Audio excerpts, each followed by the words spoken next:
Hello all. Um,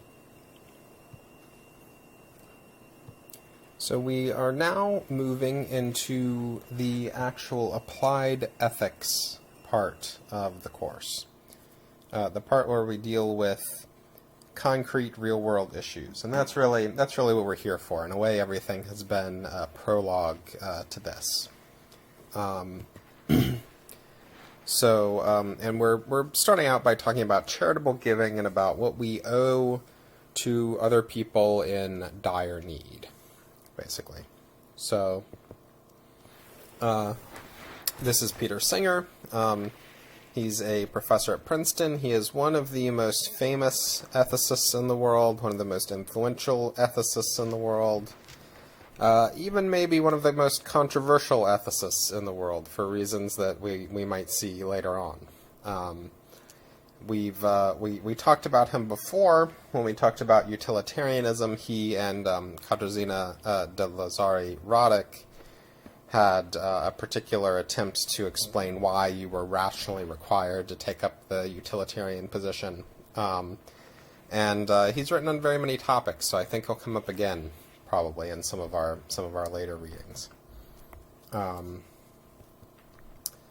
So Singer gives us a little thought experiment. This is from the philosopher Peter Unger, and Peter Unger is actually inspired by another earlier thought experiment from Singer himself. But here's the thought experiment as Singer provides it. So Bob is close to retirement. He's invested most of his savings in a very rare and valuable old car, a Bugatti, which he has not been able to insure. So the car, through no fault of Bob's, is uninsured. The Bugatti is his pride and joy. In addition to the pleasure he gets from driving and caring for it, he knows that its rising market value means that he'll always be able to sell it and live comfortably after retirement.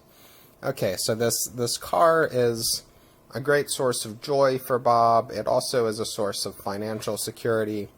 One day he's out for a drive, and unfortunately the car breaks down right along a railroad siding, the side track of a railroad. And oh no, yet another runaway trolley. Bob gets out of the broken down car. He's going to go get help maybe. Then he sees a runaway train heading towards his Bugatti, and it's going to run over his Bugatti. Oh wait, no! It's going to run onto another track. He realizes, oh great, my Bugatti's safe. But then he sees, oh no, there's a child on the other track, and the child is going to be hit by this train. So Bob realizes he can throw a switch, and he can divert the trolley away from the child and into his Bugatti, into his classic car. And then nobody will be harmed, but his car will be destroyed. And Bob thinks, it would sure be nice if this kid could live, but I derive a lot of joy from this car. I depend on it for my financial security. So I'm not going to throw the switch. So Bob doesn't throw the switch, and the kid gets killed. You might think, what do we think of Bob here, right? Do we think that what Bob has done is morally permissible? And most people think no, it's actually kind of monstrous. It's not only is it wrong, it's indecent. It's not something that a decent person would do. And so Singer takes it. Yeah, Bob's behavior is atrocious in this case, and he takes this to illustrate the fact that the following he doesn't explicitly state this in a little piece that you read. There's another more famous piece where he explicitly states this. But he takes this to illustrate that a more general principle is true, which is, if it's in our power to prevent something bad from happening without sacrificing anything nearly as important, we ought morally to do it. And he is a utilitarian, and if you're a utilitarian, this follows, right? I mean, it follows that if you can prevent something bad without sacrificing anything of equal value, then you have to do it. But he thinks, everybody should find this plausible. You don't have to be a utilitarian to think that principle is plausible. And he thinks this principle explains why we judge Bob's actions as being so terrible, right? He prioritizes something that isn't nearly as important as the child's life over the child's life. We could maybe put this argument into formal terms as follows. The child's death is bad, seems right. If it's in your power to prevent something bad from happening without sacrificing anything nearly as important, it's wrong not to do so.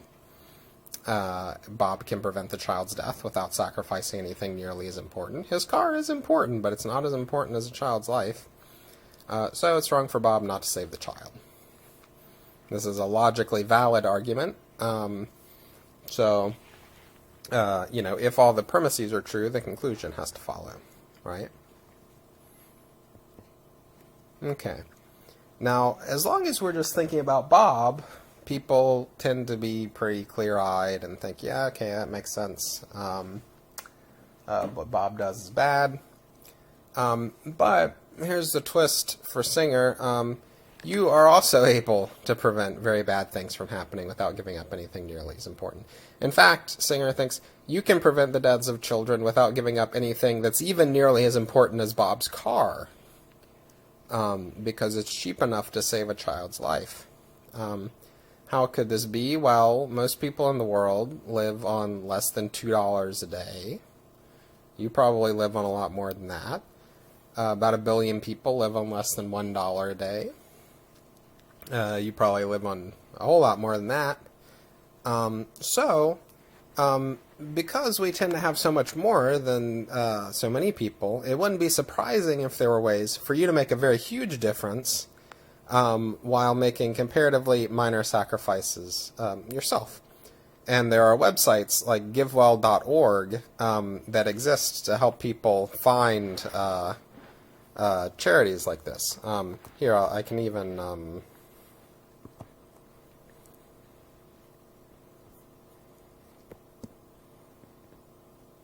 so here is GiveWell. You can see GiveWell, they're a respected, independent organization. They evaluate different charities, trying to figure out where your donation will do the most good.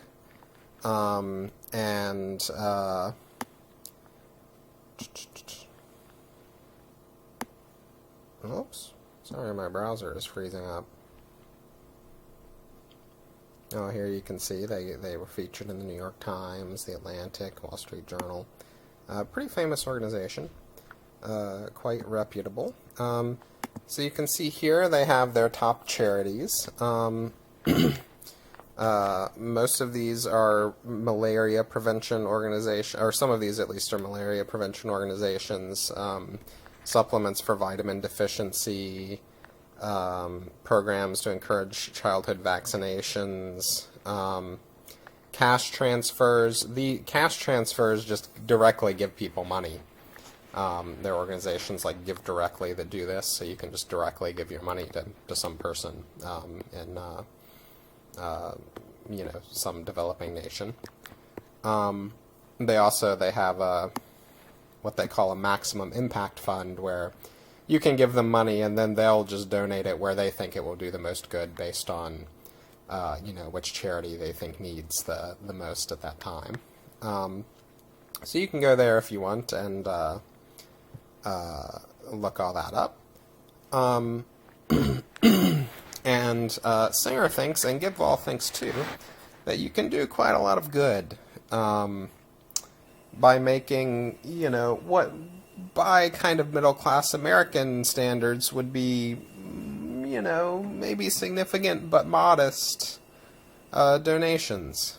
So Singer gives a couple calculations from Unger, but they're out of date. I think this was written in the 90s or something. They also might be questionable in their own, I don't know. But we can think by way of comparison about one particular thing, namely malaria. You saw some of GiveWell's top charities were malaria-fighting organizations, right?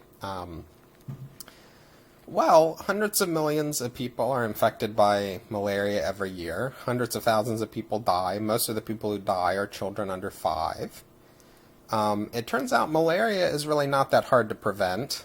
For about $5, you can get an insecticide-treated bed net. I guess the malaria-carrying mosquitoes are disproportionately likely to bite you when you're asleep.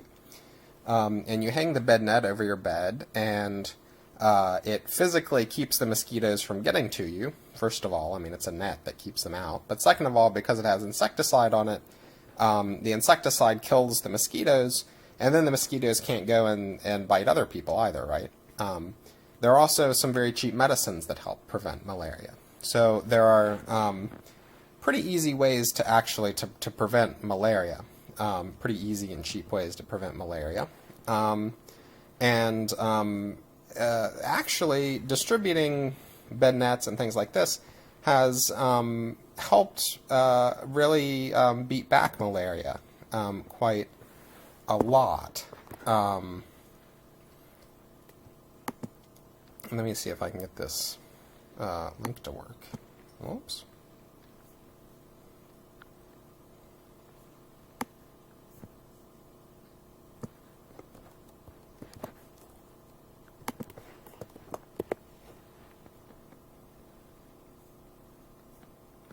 Yeah, so you can see, this is from Giving What We Can, which is another charity evaluator.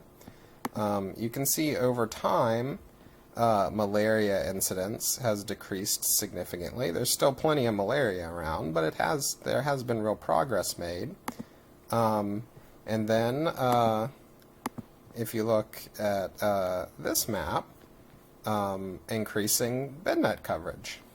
And you can see that these things have correlated quite well. So, it seems like the programs that are being run to help fight malaria are really making a difference and are saving a lot of people's lives. Of course, somebody who makes less than $1 a day and has children to provide for and that sort of stuff might not be able to afford some $5 bed nets. And so some of the people in areas where malaria is the greatest threat aren't able to afford preventative measures. But there are charities like the ones that GiveWell endorses. The Against Malaria Foundation is a very famous one that provides materials, bed nets, preventative medicines, this sort of stuff, to people in need to help fight malaria. Okay. Now, GiveWell estimates that for every $5 to $10 that these organizations get, they prevent a case of malaria. Now, that doesn't necessarily mean that, most cases of malaria are non-lethal, so that doesn't necessarily mean you save somebody's life, but most cases of malaria are pretty bad. You don't want to get it, right? It can be like having a bad flu that lasts for several weeks. Treatment for it can be expensive. People can't work, so this can really set people back economically. In children, it can cause lasting health and developmental problems. They estimate that a death from malaria is prevented for every couple of $1,000s that one of these organizations gets. I've seen estimates from like 1,000 up to like 3,400 or something, depending on how effective you assume various programs are and that sort of stuff. Well, you at some point in your life, here's Singer's argument, you at some point in your life are probably going to have some disposable income. And then you will have the opportunity about the choice of what to do with it. And you can, in that situation, choose, do you want to give it to some organization that might use it to prevent a lot of cases of malaria, maybe save the life of a child, or do you want to spend it on something for yourself, vacation, whatever. Singer thinks, I say the shallow pond case. This is This is another thought experiment that Singer gives in a different place. Here, I'll change this to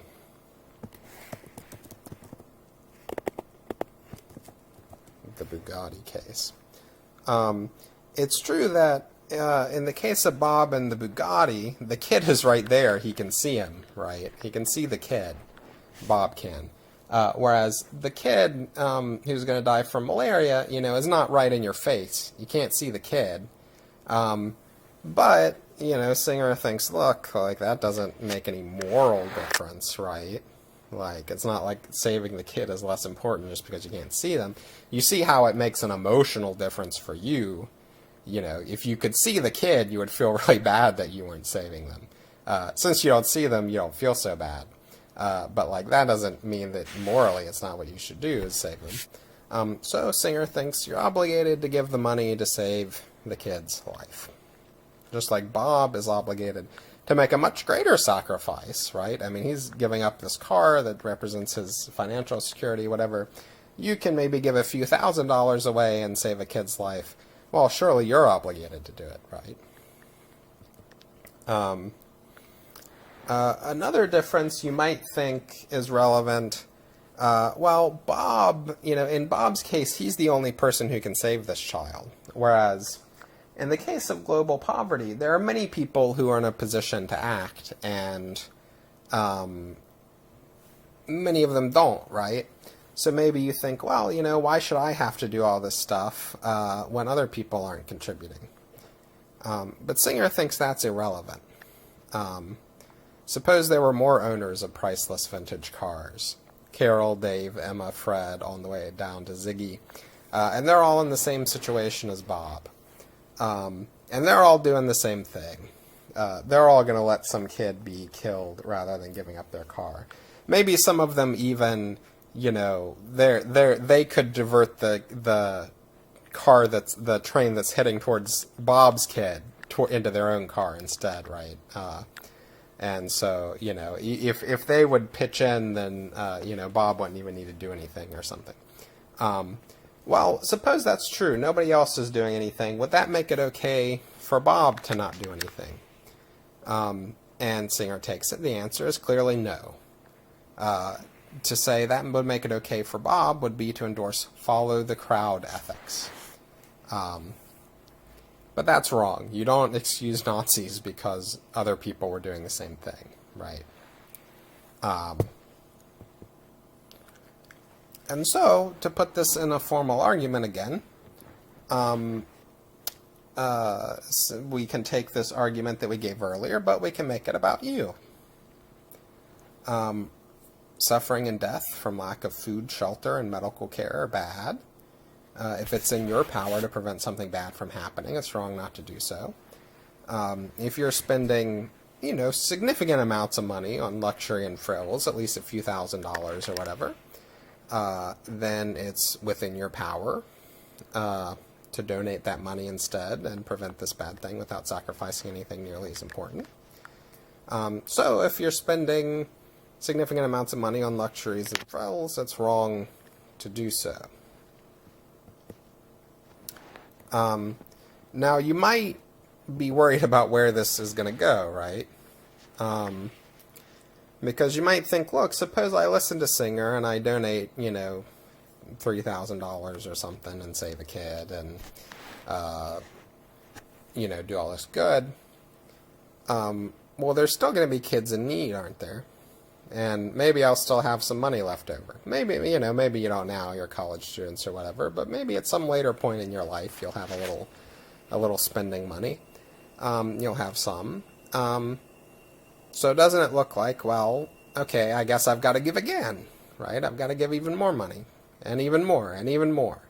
And where is this going to stop? And Singer thinks, well, it's only going to stop when, in the case of Bob, we're only going to say that he's permitted not to save the kid if it would require some very significant sacrifice, right? Maybe, Bob has to sacrifice his legs or something. Maybe then you think, okay, Bob doesn't need to do that or whatever.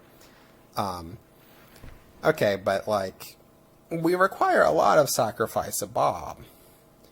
So consider the level of sacrifice that you would demand of Bob, then think about how much money you would have to give away in order to make a sacrifice roughly equal to that.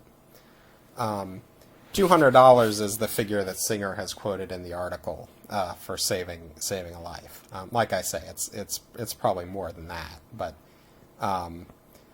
it might be, for a lot of middle-class Americans, it might be hundreds of thousands of dollars that they would have to give away before they would be sacrificing anything significant enough that they could say that they had done their duty and could stop.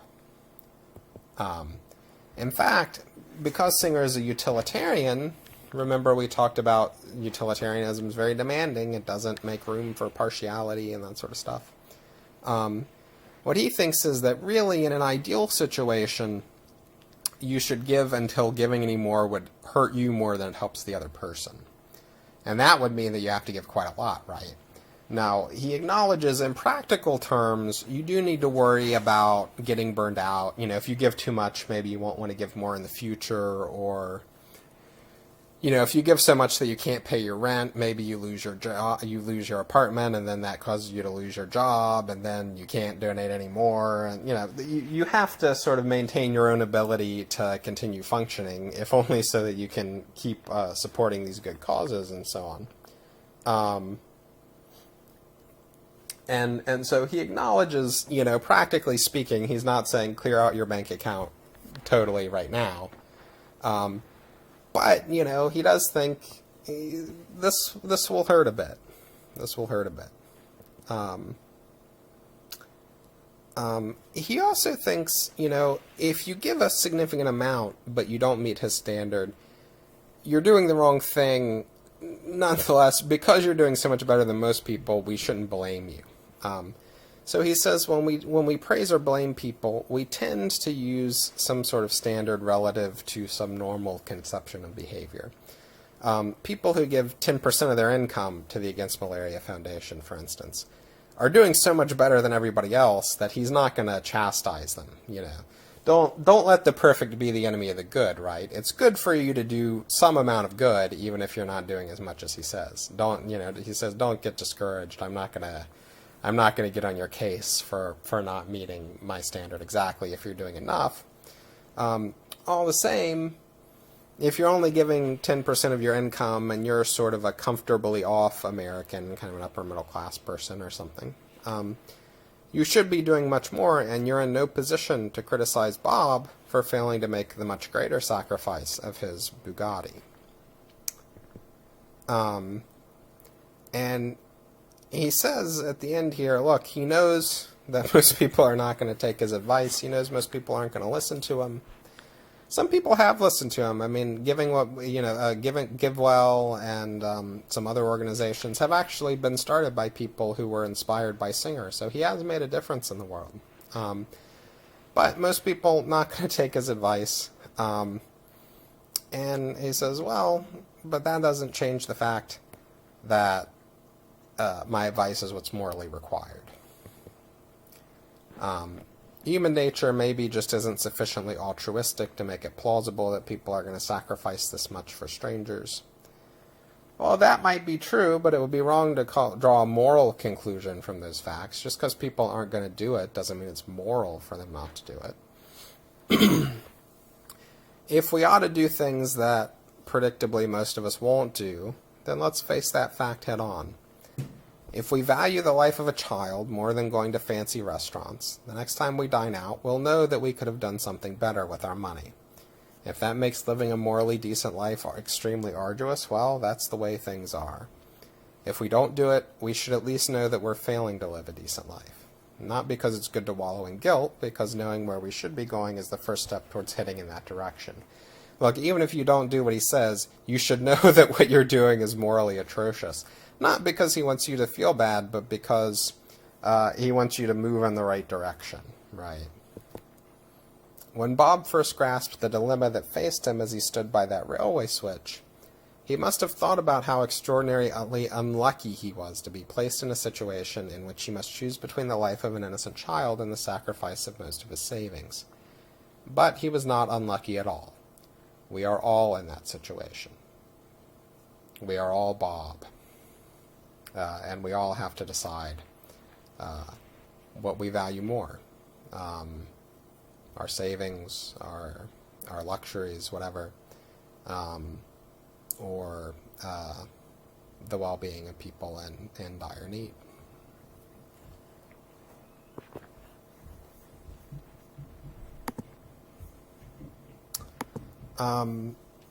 And then I assigned you guys a little piece by me. And in this little piece by me, I sort of carry on Singer-type arguments to the question of what career you should choose. And of course, that's an important question for you guys because you're in college and you're deciding what you want to do with your lives and all that sort of stuff. And what I say in that piece, I hope that the piece was pretty clear on its own. I mean, maybe you don't even need these slides. Maybe you could just read the piece. But what I say there is I think a lot of times, people don't think of choosing a career as a moral decision, really, right? A lot of times people kind of think, just do what you want. You shouldn't be like a hitman. You shouldn't be, whatever industry you think is most harmful. You shouldn't join that. But apart from that, you can kind of just do whatever you want. And I suggest that's not quite true. I suggest that you're morally obligated to choose a career that allows you to do at least close to as much good as you can. And I suggest actually that your ability to do good in the world might depend a lot on what career you choose. So really it makes a big difference which career you pick. So my argument is going to be similar to Singer's. What I say in the paper is a little less extreme than Singer.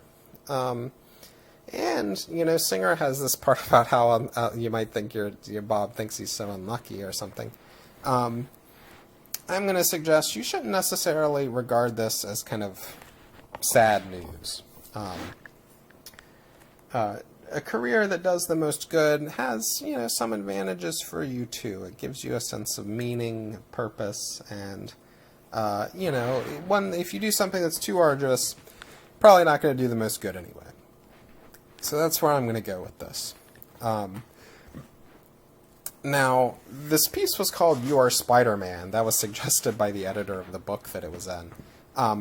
Because I used this little superhero example, I suggest in general it's not that odd in principle to think that somebody could have an obligation to choose a career based on whether it allows them to do the most good. In superhero stories, the superheroes always feel this way, right? They always, at some point in the story, they get discouraged because being a superhero is difficult. This happens, Spider-Man does this, Superman does this. They get discouraged because being a superhero is difficult. They want to quit.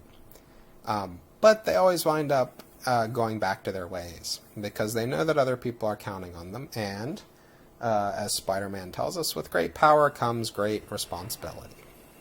All right. So, it's not too weird, actually, to think that there is a pro tanto duty. When I say pro tanto duty, that means what Ross calls a prima facie duty. They mean the same thing. They're slightly different Latin terms. The Latin pro tanto actually makes more sense than prima facie, which Ross uses. But anyway, not that weird to think there's a prima facie duty to pick a career that does the most good. It shows up in superhero stories. They're not, full of abstract, weirdo ethical reasoning or anything. And I suggest that a lot of different ethical theories should agree with this position. Utilitarians think you have an obligation to do the most good. So do Kantians. You remember when we talked about Kant, he talks about charitable aid, says, well, you need help from others, so you can't universally will that people don't help other people in need. Contractualists, well, if you're deciding on a social contract, the people in need are going to have a strong claim to aid, right? Religious ethics seem to teach that you have duties to help other people. So again, basic idea here, quite straightforward, found in different systems of ethics and religion and so forth, and superhero stories. I suggest this doesn't necessarily mean that you have a duty to choose the career that does absolutely the most good, because I'm willing to grant against utilitarians that maybe there's some degree of partiality that's reasonable. For instance, maybe you are allowed to pay some degree of special attention to yourself and to your loved ones. So even though you have a prima facie duty to do good, it could be that, if doing the most good would require extremely great sacrifices to you, at some point it gets, you're allowed to look after yourself or whatever. And if we keep that part in mind, again, I think my position seems even more reasonable and undeniable, right? Really not very controversial. At the same time, I think people, sometimes people do feel like, I want to make a difference in the world, whatever. But a lot of times people giving career advice don't really think that you're obligated to pick on the basis of what will allow you to do good.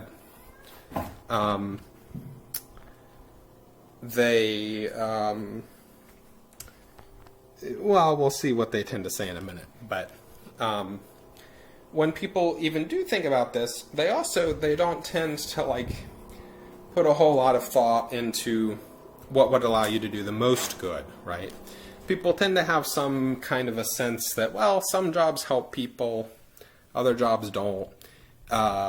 You can pick whichever job you want, but if you're trying to do good, just pick one of the jobs that helps people, right? And I suggest that all of this actually is kind of misguided. If you go into the right career, that will allow you to make a positive difference in a lot of lives. Some careers that you might think of as helping people might be a lot better than some other ones in terms of helping people. Some careers that you might not think of as helping people have the potential to help people, and vice versa. So I suggest it matters a lot, actually, which ones you pick. You have an obligation to pick one that allows you to do at least close to the most good. And you should put thought into which one that is. Don't just choose one on the basis of, it kind of seems like this one helps people, whatever. We'll come back to all of this in a bit when I go into more specific career choosing advice. Now, I do say, though I say maybe you don't have an obligation to pick one that allows you to do the most good, I do say that you have an obligation to pick one that allows you to do at least close to the most good. So you have some leeway, maybe, but you really should pick one of the best ones. And there are two reasons for that. One is that the stakes for other people might be very high. And I'm going to explain later why the stakes for other people are very high. But the stakes for other people might be very high.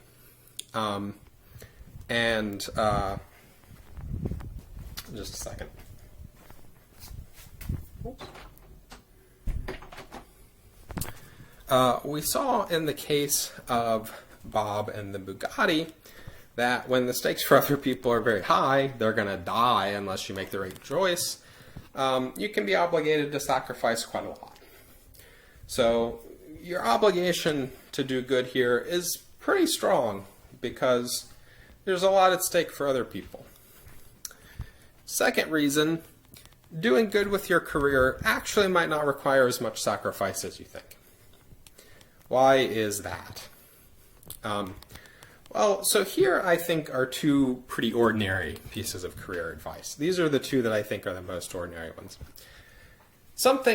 One of them is something like follow your passion, do what you love, follow your dreams.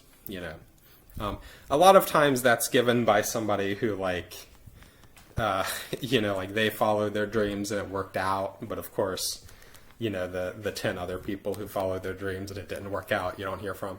The other common piece of advice might just be, maybe this is what your parents tell you, might just be, well, go into a field with good job prospects, steady paycheck. And both of these are taken on their own, are focused just on you, right? One of them says, do what makes you happy, what's your passion. The other one says, do something that will give you stability. Neither of them tells you that you're obligated to do the most good in the world, and so both of them, I say, are immoral, actually, taken on their own.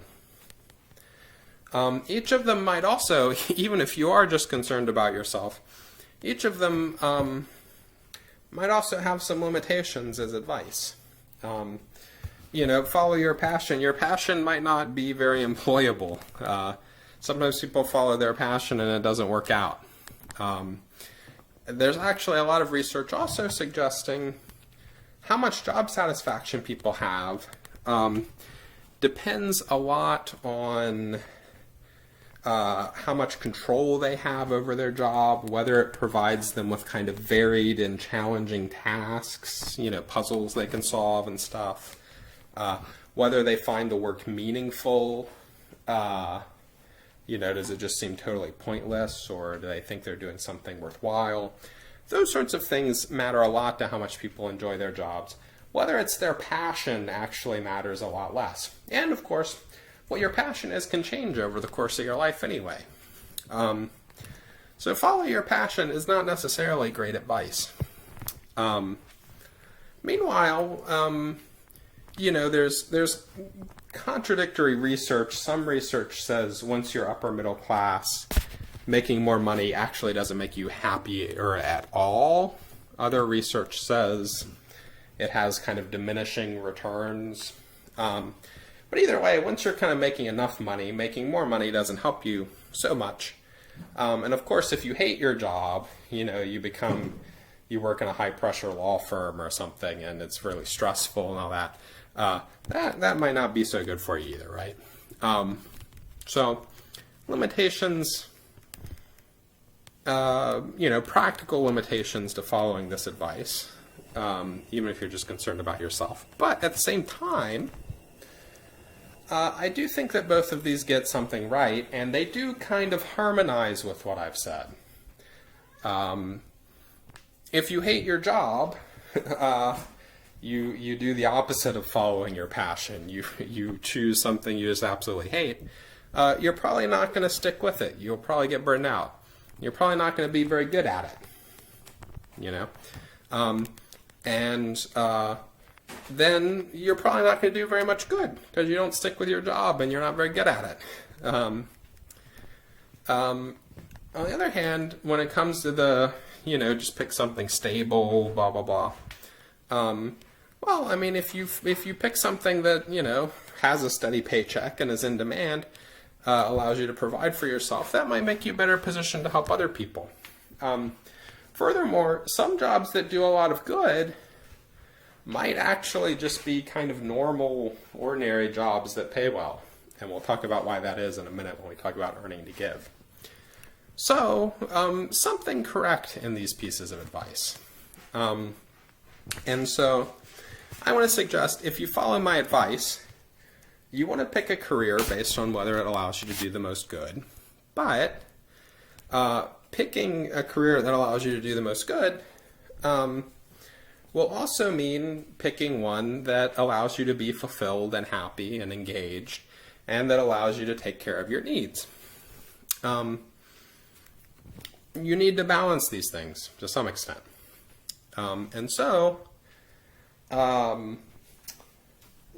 doing good is a responsibility, it doesn't necessarily, you don't have to take what I'm saying as like terrible news or something. Because you might instead think, well, look, what this means is that I have the ability to live a meaningful life, a significant life, to make a real difference in my career. And it doesn't necessarily mean doing something that I hate or whatever, right? But what is that career? And why think that this really makes such a big difference? Well, so there's an organization called 80,000 Hours. This is another Peter Singer inspired organization, actually. They're what are called effective altruists. We'll talk about what that means later. So 80,000 Hours exists precisely to investigate this question. What careers do the most good? What should I do with my life? Let me see if I can find 80. There we go.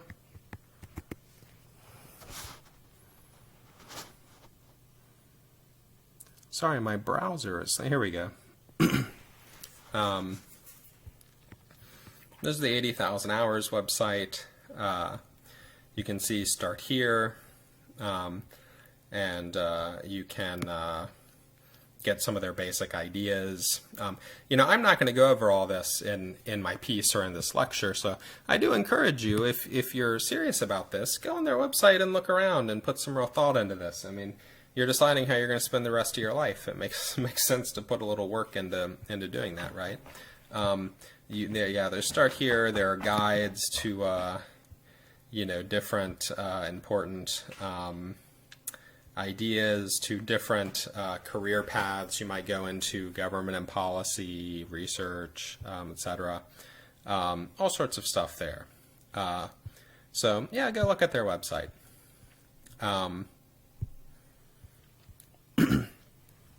Now, one of the things they found is that there's no single right answer, right? So what career you should select does depend on your own skills and interests.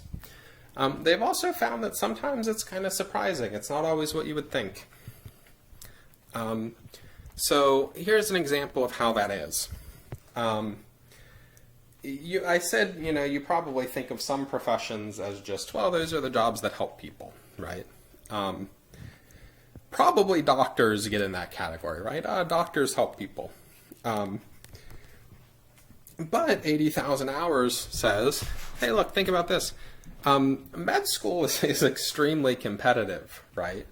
There are more qualified people trying to become doctors in the U.S. than there is need for doctors.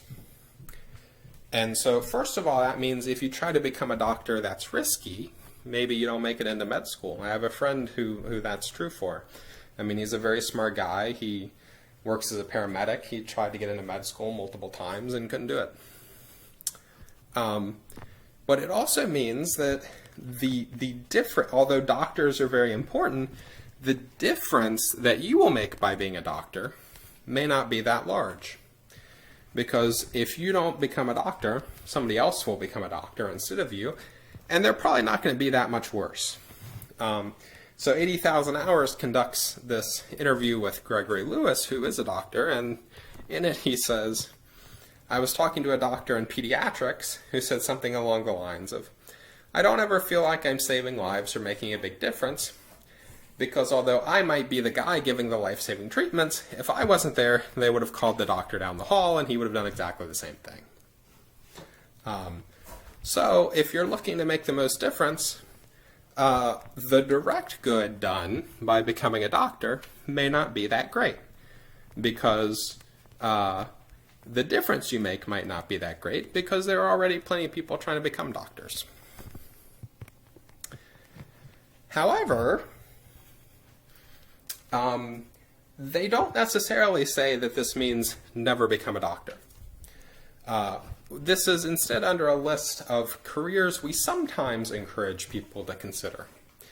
And what that means is that if becoming a doctor particularly aligns with your skills and interests, they might recommend it to you. Okay, why is that? Well, actually, a big part of the reason is that doctors make a lot of money.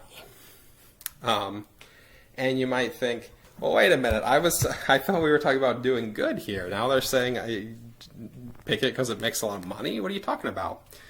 Well, just a minute ago when we were talking about Singer, we talked about the fact that if you donate some of your money to charity, a little bit of money can do a whole lot of good. Well, if you pick a job that gives you a whole lot of money, then you can do a whole lot of good, right? If you donate the money. And so, Gregory Lewis ultimately is happy with his choice of being a doctor, but it's not because as a doctor, he's doing so much good for his patients. They would have just gotten some other doctor who would have been fine. It's because he gives away his salary to charity. My 17-year-old self wasn't so unrealistic in hoping to save hundreds or thousands of lives. Things that are good are within our reach. But rather than my vainglorious visage of striding in, white coat billowing, saving some stricken patient with my cleverness, the way that I, Gregory Lewis, save all these lives is just by donating my salary. And that's no big deal. It's not as sexy, not as exciting. You're not going to get on Grey's Anatomy because, you saved a bunch of lives by donating to the Against Malaria Foundation.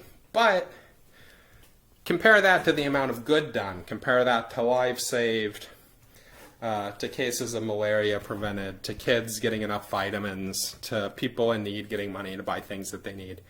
And, it's no big deal. He's okay with this. And so you might think, having talked about that, well, maybe everybody should just pick the highest earning job they can find and just donate all the money. And in fact, sometimes 80,000 Hours does recommend what they call earning to give. Maybe you take the highest paying job you can and you donate the money. And what this means, because this is an option, a very wide range of careers might actually allow you to do a lot of good. You don't have to be, a gifted doctor or anything. Just any job, if it pays you money, gives you enough that you can give some away, can be an avenue for doing good. Maybe not directly, but by allowing you to donate to other people who are directly doing good. But they don't say that everybody should earn to give. And there are a couple reasons. First of all, it only works if you really do donate the money. So if you're not sure you will, maybe not a good route, right? If there's a risk that you're gonna get attached to a fancy lifestyle or something and not donate the money, no good. Also, may not be a good fit for your skills and interests. Like I say, you need to pick something that you're going to be good at, or else you're not gonna last. Finally, there are a lot of problems, they say, where the problem is not so much the lack of money as the lack of talent, right? In the case of medicine in the U.S., no problem with lack of talent. More people trying to become doctors than we need. But there are other topics, other issues, and you can go look up what these are. There are other issues where they say, actually, we do need more people directly doing good in these fields.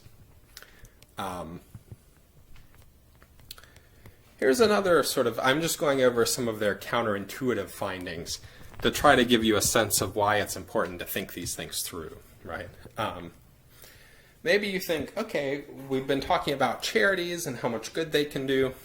Well, maybe working at a charity is one of the careers that does the most good. Well, true, but I've been talking about GiveWell, and they rank these different organizations and stuff. Charities can vary in how effective they are. Some do lots of good. Others can even do harm. 80,000 Hours talks about what used to be this organization called Scared Straight that would have school kids talk to prisoners or something, and they try to scare them scare them out of committing crimes or something like that. And apparently it just did no good whatsoever. I think it maybe even made the kids like slightly more likely to do crimes or something.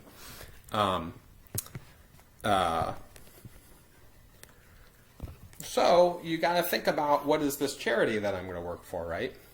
Are they an effective one or not? They say, look, if you pick a good one that's really doing a lot of good, then that's one of the best things you can do. On the other hand, if you pick one that's just wasting all the money, that's one of the worst things that you can do. Because then not only are you not doing any good, you might be diverting resources away from organizations that actually are doing good, right? You go fundraise for some crappy charity. Well, most people are only going to give so much to charity. Maybe they give some to you that otherwise they would have given some better group.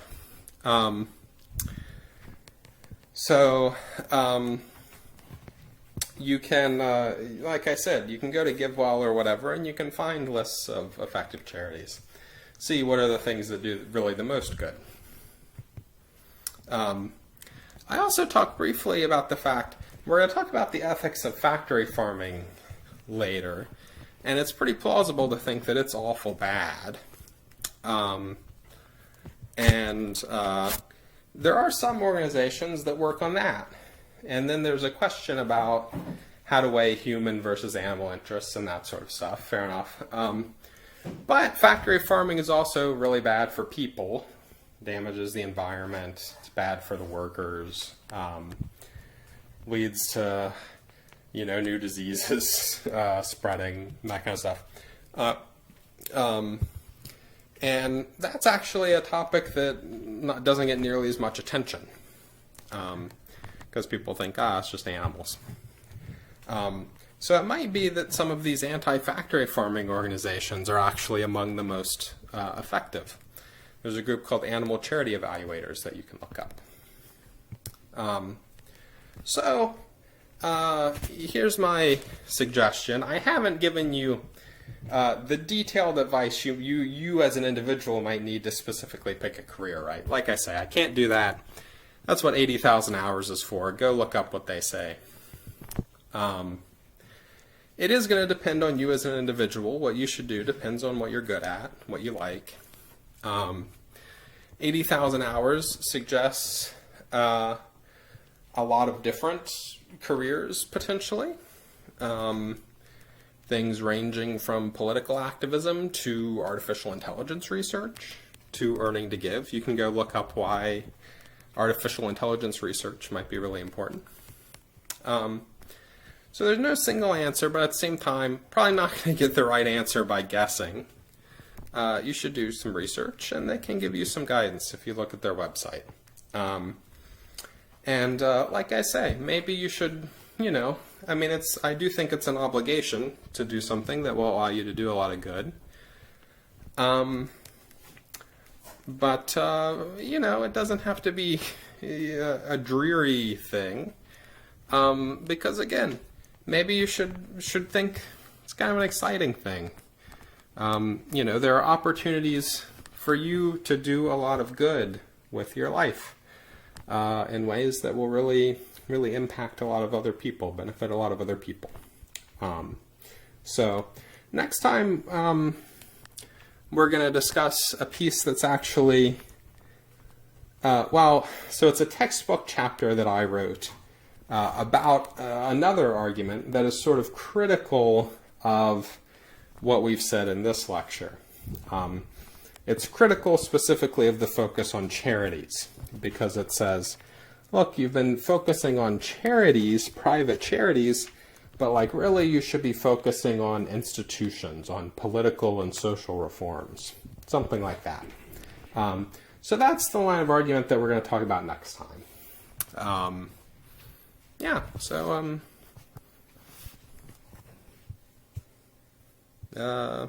don't know. I don't have a sign off, but bye.